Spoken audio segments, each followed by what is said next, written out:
Mwenyezi Mungu Subhanahu wa Ta'ala ametuambia fanyeni haraka kuuendea msamaha wa Mwenyezi Mungu, lakini pia kuipata pepo ama kuitafuta pepo ya Allah Subhanahu wa Ta'ala, pepo ambayo upana wake ni baina ya mbingu na ardhi.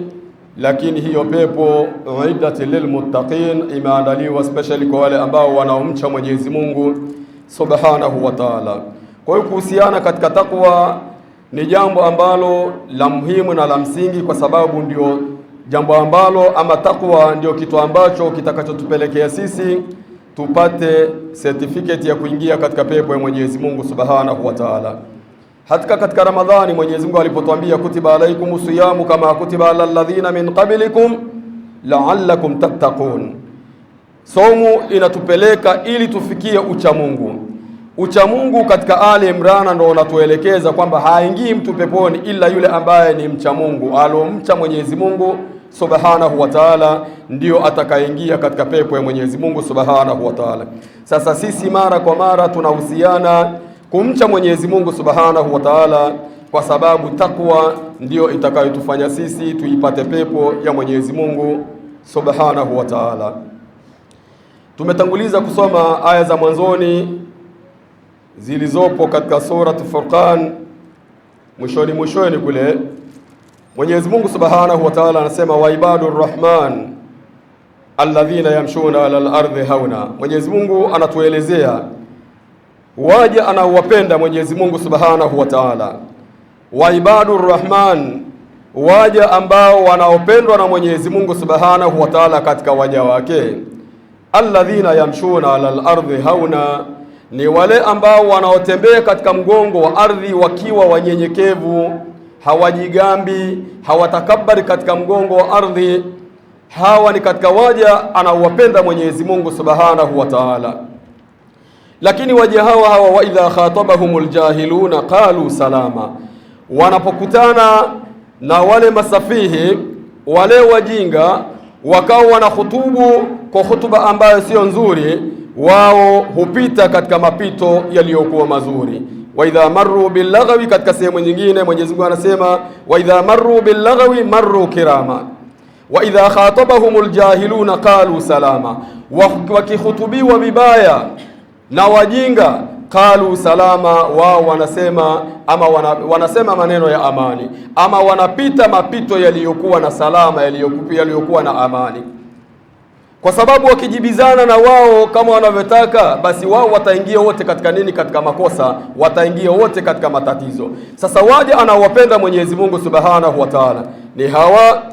Kwanza, yamshuna ala al-ardhi hauna, akitembea mtu juu ya mgongo ardhi anatembea kwa unyenyekevu. Hawezi akatembea kwa unyenyekevu ila yule ambaye aliyokaa akafikiria, akaona hii ardhi imetandikwa. Je, imetandikwa ardhi hii mimi nijigambe katika mgongo ardhi? Imetandikwa ardhi hii mimi nifanye kibri juu ya mgongo ardhi? Imetandikwa ardhi hii ili nifanye ninachoamua kukifanya mimi, hata kama kipo nje na misingi ya Mwenyezi Mungu?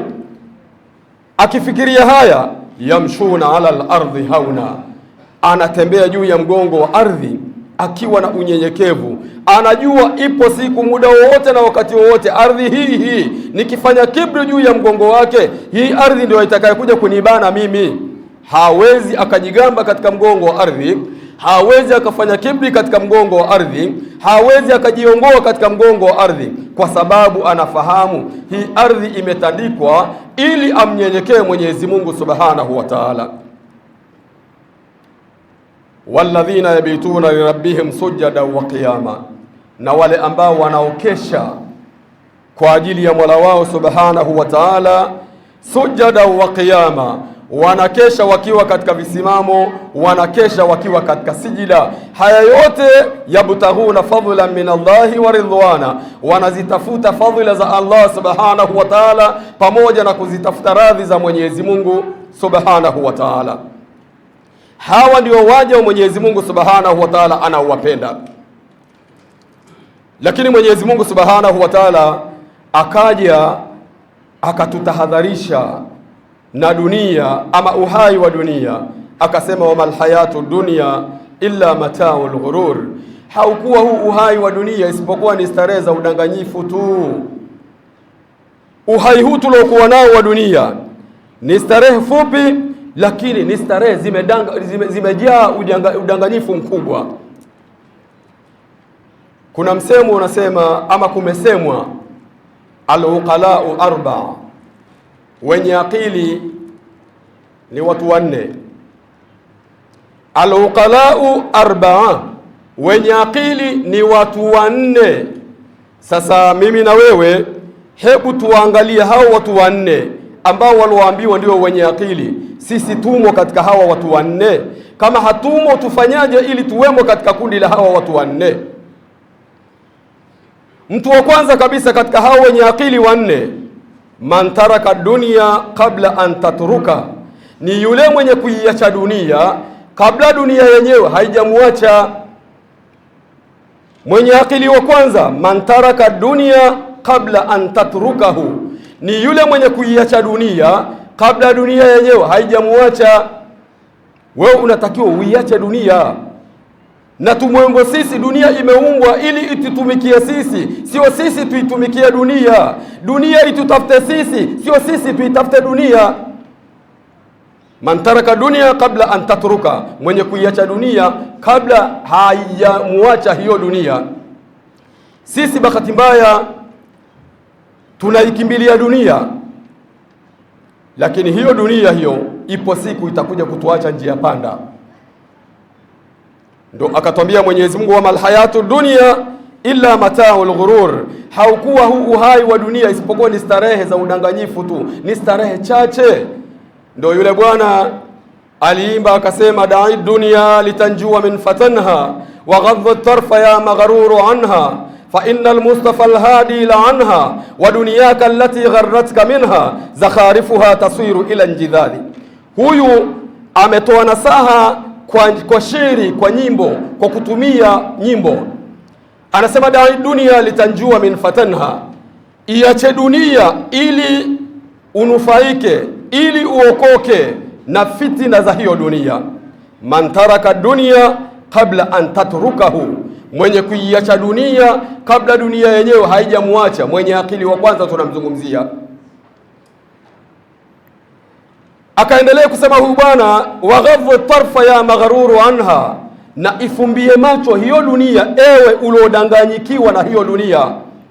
Baadhi yetu sisi tumedanganyikiwa na hii dunia, tumedanganywa moja kwa moja na hii dunia. Mtu akiamka salama, akiamka mzima, anasahau nini sababu ya yeye kuamshwa mzima na Mwenyezi Mungu Subhanahu wa Ta'ala. Hana habari na lile lengo la kuamshwa salama, na amesahau kabisa kama usiku Mwenyezi Mungu aliichukua roho yake, halafu kubaila alfajiri, muda mfupi kabla ya alfajiri, Mwenyezi Mungu akasema nimrejeshe roho yake. Inawezekana huyu siku zote hajanikumbuka, leo inawezekana akanikumbuka. Pengine wengi tunaamshwa na ile adhana ya kwanza, saa 10 adhana ya kwanza, mtu anakurupuka, kumekucha sasa hivi. Lakini maskini ya Mungu hata kukaa kutafakari hii adhana hii, haya maneno ya Mwenyezi Mungu haya yamenambia hayya ala salah, hayya ala falah, hana mazingatio kabisa. Yeye kwa sababu anaikimbilia dunia, anaondoka, anafungasha vizigo yake, anaenda kuikimbiza dunia, kuitafuta dunia. Usitafute dunia, subiri dunia ikutafuta wewe mwenyewe. Angalia wale ambao ni mazahid, walioipa dunia mgongo. Angalia dunia inavyowasaka hao mabwana kwa udi na uvumba. Yaani mtu akikaa tu kwa sababu tayari ameipa nyongo dunia, kuna vitu vinamjia tu yeye mwenyewe, hajataraji. Kwa sababu gani? Kwa sababu yeye mwenyewe ameiacha dunia. Dunia lazima imtafute huyu mtu, lakini wewe ukitafuta dunia, basi dunia inakutelekeza wewe. Man taraka dunia kabla an tatrukahu, mwenye akili wa kwanza ni mwenye kuiacha dunia kabla dunia yenyewe haijamwacha. Fa innal mustafa alhadi la anha da'i dunya litanjua min fatanha wa ghadha tarfa ya maghruru anha fa innal mustafa alhadi la anha. Hakika bwana Mtume sallallahu alaihi wasallam ameshailani hii dunia. Mtume kailani dunia pale aliposema ad-dunya mal'unatun illa ma kana lillah, dunia imelaaniwa na vimelaaniwa vilivyomo humo ndani isipokuwa vile ambavyo vipo kwa ajili ya nani? Kwa ajili ya Allah subhanahu wa ta'ala. Huyu ni bwana Mtume sallallahu alaihi wasallam. wa dunyaka allati gharratka minha Lakini dunia yako ndugu yangu Muislamu, ambayo inakukokota wewe, inakuburuza wewe, inakuburuza bila wewe kujitambua, zakharifuha taswiru ila njidhadhi, vile vipambo vyake vinaenda kukatika, tena vinakatika bila wewe kujua. Unakuja kujua dunia, vipambo vya dunia vishamalizika, wakati Israeli tayari kashasimama mbele yako, ndio kwanza unaanza kulalama, rabbi laula akhartani ila ajalin qaribin fa asaddaqa wa akum min as-salihin, rabbi irji'uni la'alli amala salihan. Unaanza kulalamika, unaanza kulalama kwa Mwenyezi Mungu Subhanahu wa Ta'ala. Lakini mauidha yalikufikia wewe, nasaha zilikufikia wewe, kwa sababu ya kibri tu uliifata dunia kwa udi na uvumba, hukuwa na haja yoyote ya kufata yale maelekezo ambayo unayoelekezwa na wale ambao wanaokuelekeza. Na kwa bahati mbaya sisi binadamu tulivyo, hata maneno ya Mwenyezi Mungu Subhanahu wa Ta'ala tunasema sisi, maneno ya kufumba fumba sisi tunayang'amua sisi. Eti maneno ya Mwenyezi Mungu, mtu anasema haya, kuna Kiswahili cha kileo wanasema nimelijua hilo ama naijua hiyo. Sasa sisi baadhi yetu hata maneno ya Mwenyezi Mungu mtu anasema anayajua hayo. Mungu hawezi akamfumbia kiumbe wake. Mungu anamwambia kiumbe wake. Mungu hana sababu ya kumfumba kiumbe wake, anamwambia kwa sababu apate kuzinduka, sio anamfumba. Inaposomwa aya hufumbiwi, ni Mungu kasema hayo maneno. Mungu hawezi akamfumbia mja wake. Akufumbia wewe, anakoogopa nini? Ayu shay'in yakhafu rabbuka minka, nini anachokiogopa kutoka kwako wewe, mja wa Mwenyezi Mungu Subhanahu wa Ta'ala uliokuwa dhalili? Maneno ya Mwenyezi Mungu, Mungu anakwambia kama ni kweli basi uwaidhike, kama ni ukweli ubadilike, la sio kwamba unafumbiwa. Mungu hamfumbii mja wake. Ndio wale Makureishi, wakati Mwenyezi Mungu amepigia mfano ya wadudu dhaifu wala akina mbwa, akina nzi, akina nini wale mpaka vyura, wanasema madha arada Allahu bihadha mathala. Jamani, angalieni huyu Mungu, Mungu wa Muhammad, Mungu wa maajabu, eti anapiga mfano mpaka buibui anampigia mfano. Sasa buibui ana faida gani? Yes ndio akamuumba huyu buibui. Baibui nani buibui? Yes ndio akamuumba huyu nzi. Yes ndio akamuumba huyu chura. Anakosa gani Mwenyezi Mungu kupigia mfano kwa kiumbe alichokiumba yeye mwenyewe? Wewe mwanadamu unataka nini? Sasa Mungu anapozungumza neno, Mungu hamfumbi mja wake. Mungu anamwambia live ili apate kujirekebisha, na ndivyo tunavyotakiwa. Wakati Mungu anasema kadha wa kadha, hata kama tumeguswa, kazi yetu sisi ni samu au watwaa, ni kusikia na kutii kila ambacho anachokisema Mwenyezi Mungu Subhanahu wa Ta'ala. Tusijifanye sisi ni wajuaji kumshinda hata Mwenyezi Mungu. Wa dunyaka allati gharratka minha zakharifuha tasiru ila njidhadhi, dunia yako ambayo inakuburuza wewe, inakudanganya wewe, zakharifuha tasiru ila njidhadhi, starehe zake, vipambo vyake ni vifupi, vinaenda kukatika katika kidogo kidogo kidogo kidogo, mpaka mwisho utafika havipo tena hivyo vipambo, utabaki peke yako, unaondoka, dunia tayari ishakutelekeza, ishakuacha. Sasa iache dunia kabla dunia haijakuacha. Mwenye akili wa pili katika hawa wanne, man bana kaburahu qabla an yadkhulahu, ni yule mwenye kuijenga kaburi lake, mwenye kulijenga kaburi lake kabla an yadkhulahu, kabla hajaingia katika lile kaburi. Huyu ni mwenye akili wa pili katika wenye akili wanne hawa. Kwanza mwenye kuiacha dunia kabla hajatelekezwa na hiyo dunia. Lakini wa pili ni mwenye kulijenga kaburi lake. Kulijenga sio kama tunavyozika ndugu zetu alafu tukaenda tukajengea huko juu. Yaani wewe mwenyewe ulijengee kaburi lako, ulitie sakafu kaburi lako, ulitie marumaru chini kaburi lako, ulitie nuru kaburi lako. Wewe mwenyewe kabla ayadkhulahu, kabla hajaingia katika kaburi lake. Huyu ndio mwenye akili. Mimi na wewe tujiulize, tumejenga makaburi yetu nini na nini tumefanya kwa ajili ya kuyajenga makaburi yetu? Na makaburi lazima kila mmoja ataingia katika kaburi lake. Haya, tumeshayajenga makaburi yetu? Man bana kaburahu kabla an yadkhulahu, mwenye kulijenga kaburi lake kabla hajaingia katika lile kaburi lake.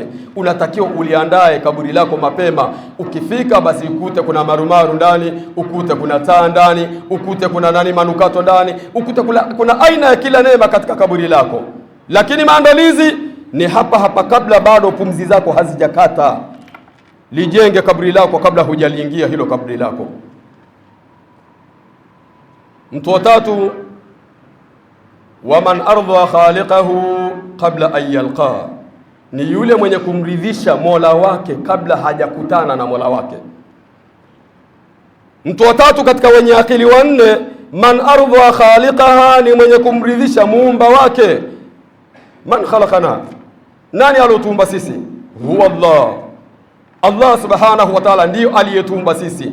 Sasa mtu wa tatu mwenye akili ni mwenye kumridhisha muumba wake kabla hajakutana na muumba wake siku ya Kiyama. Maneno ya Mwenyezi Mungu unayosema ni mafumbo kwako wewe. Mungu huyo ndo akakuumba wewe, akakupa pumzi, akakupa na kauli za kuzungumza hayo unayozungumza, halafu unataraji kesho ukakutana naye. Haya, unakutana naye kwa namna gani? Ukiwa na hali ipi? Kwa hiyo mwenye akili katika wanne, man ardha khaliqaha, ni mwenye kumridhisha muumba wake kabla ayalqahu, kabla hajakutana na huyo muumba wake ambaye ni Allah subhanahu wa ta'ala. Tujikite kumridhisha Mola wetu. Kaa chini, jiulize, unachokifanya ni kweli unamridhisha Mola wako ama unamkasirisha Mola wako? Kama unamridhisha, sema alhamdulillah. Kama unajua kabisa unamkasirisha Mola wako kwa hicho unachokifanya, uzima tu unakudanganya huo, lakini muda mfupi utamalizika, utakatika kama kamba iliyooza. Sasa mridhishe Mola wako kabla hujakutana naye.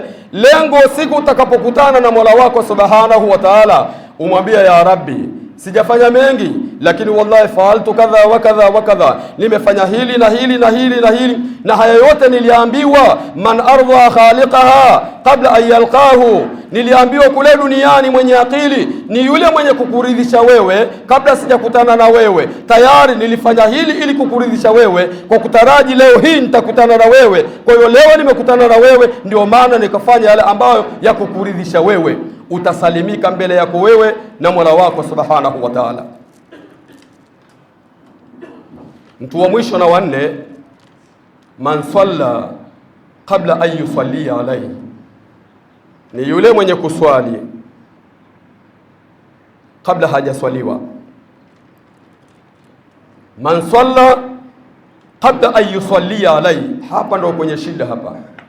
Ni yule mwenye kuswali kabla hajaswaliwa, kwa maana anaswali akiwa hai kabla hajaswaliwa na watu, swala ambayo la rukuu laha wala sujuda, swala ambayo haina rukuu wala haina sijida, swala ya maajabu.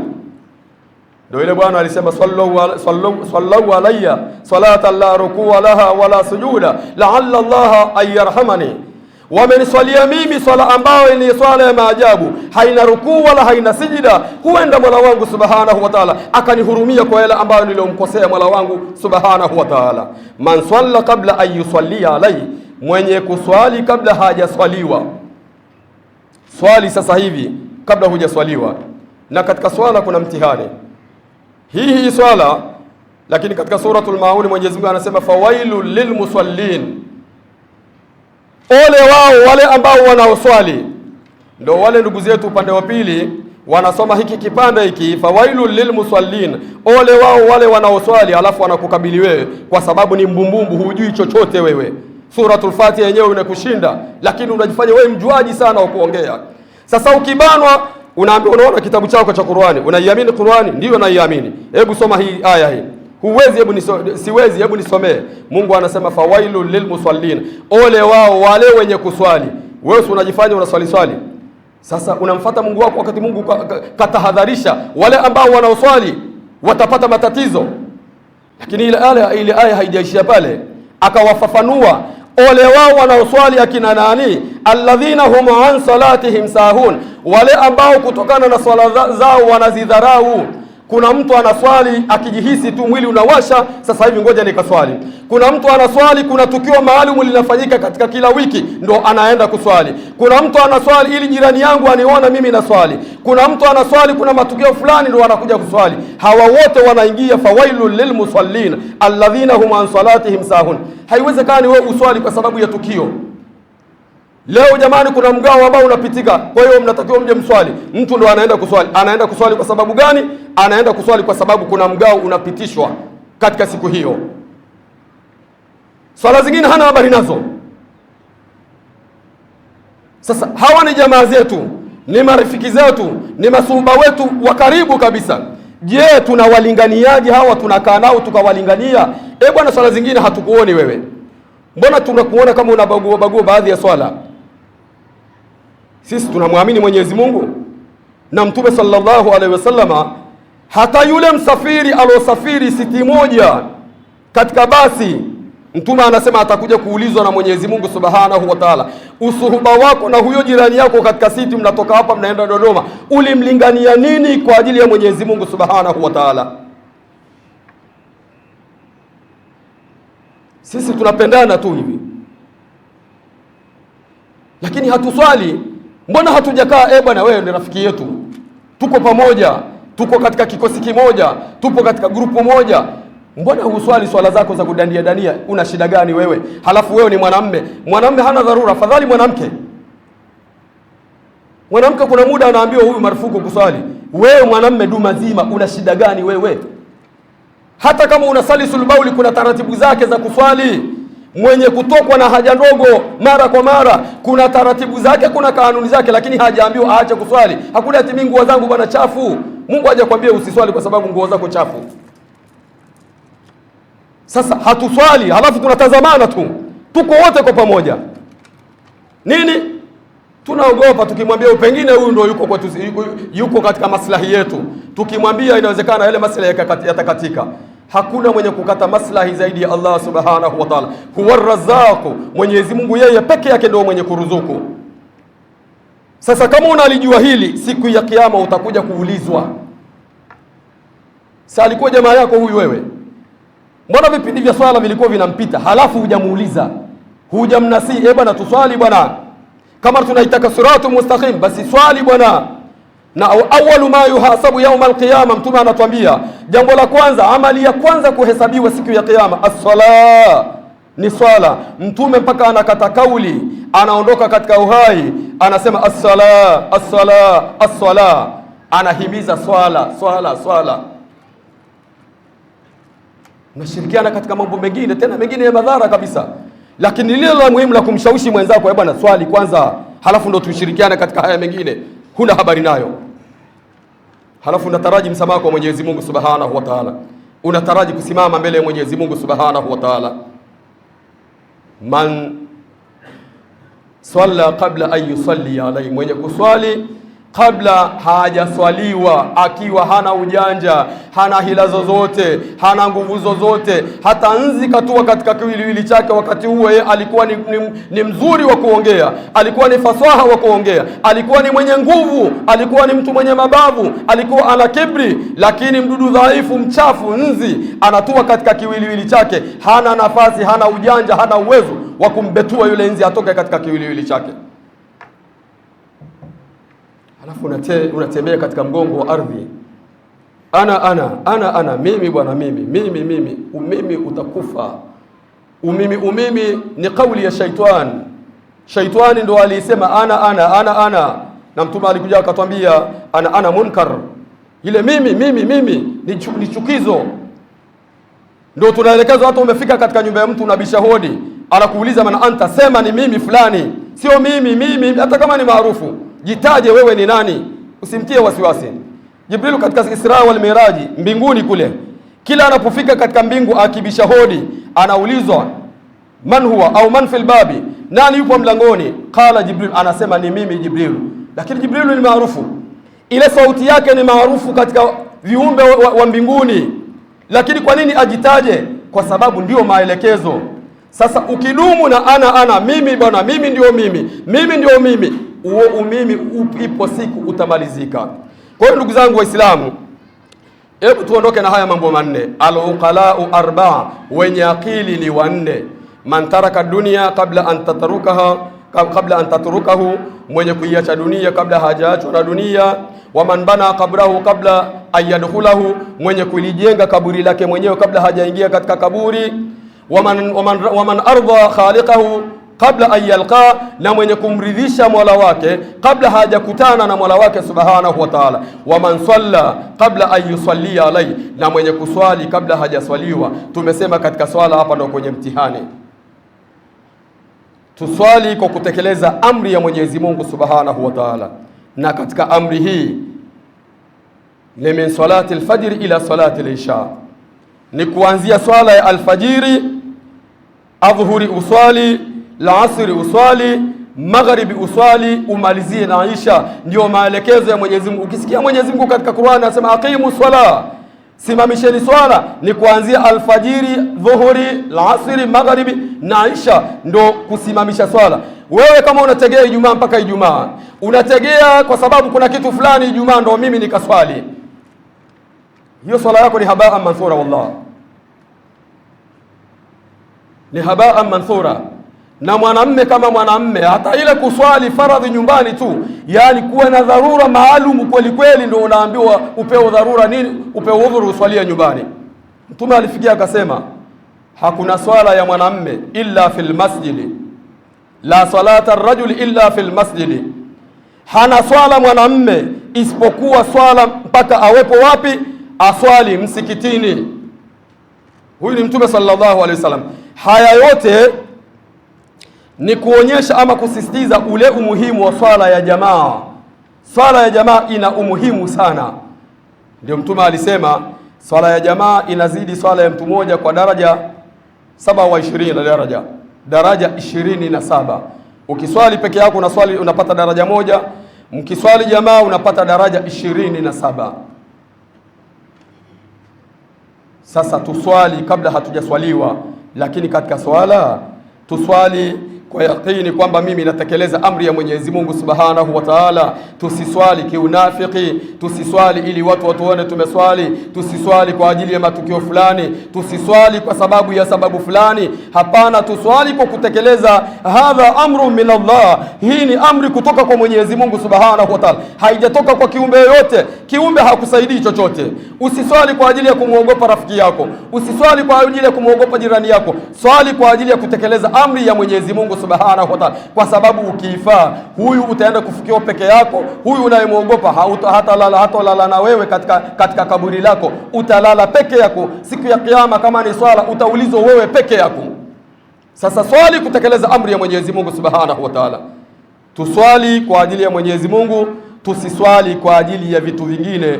Tusije tukaingia katika fawailul lilmusallin alladhina hum an salatihim sahun. فالله تبارك وتعالى يقول وبقوله يهتدي المهتدون، وقال عز من قائل عليم فإذا قرأت القرآن فاستعذ بالله من الشيطان الرجيم. أعوذ بالله من الشيطان الرجيم. وعباد الرحمن الذين يمشون على الأرض هونا وإذا خاطبهم الجاهلون قالوا سلاما. بارك الله لي ولكم بالقرآن العظيم ونفعني وإياكم بالآيات والذكر الحكيم. أقول قولي هذا وأستغفر الله لي ولكم ولسائر المسلمين أجمعين فاستغفروه إنه هو الغفور الرحيم وهو البر الكريم.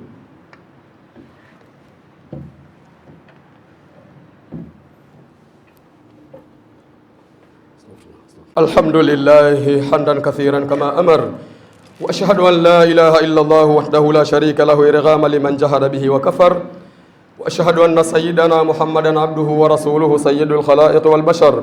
اللهم صل وسلم على محمد وعلى آله وصحبه أجمعين. وبعد، عباد الله اتقوا الله تعالى من سماع اللغو وفضول الخبر، وانتهوا عما نهاكم الله عنه وزجر، واعلموا أن الله أمركم بدأ فيه بنفسه وثنى بملائكته المسبحة بقدسه، وثلث بكم أيها المؤمنون من برية جنه وإنسه، فقال تعالى مخبرا وآمرا إن الله وملائكته يصلون على النبي يا أيها الذين آمنوا صلوا عليه وسلموا تسليما.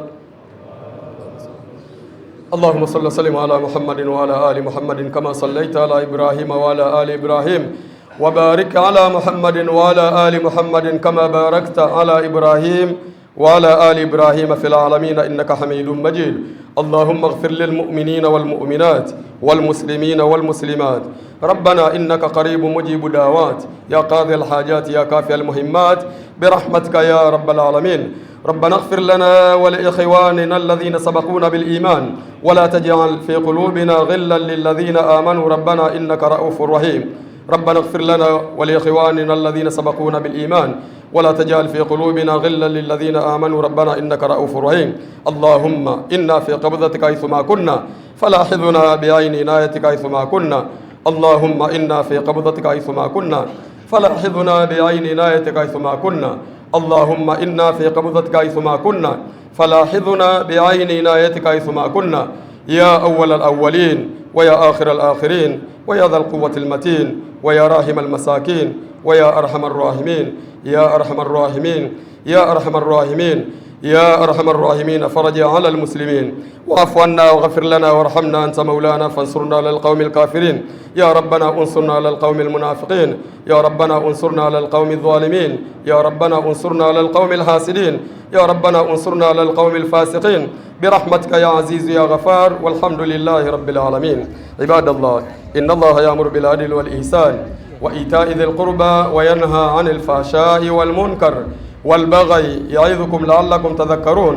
فاذكروا الله يذكركم وادعوه يستجب لكم، ولذكر الله تعالى أعلى وأولى وأعز وأجل وأتم وأهم وأكبر.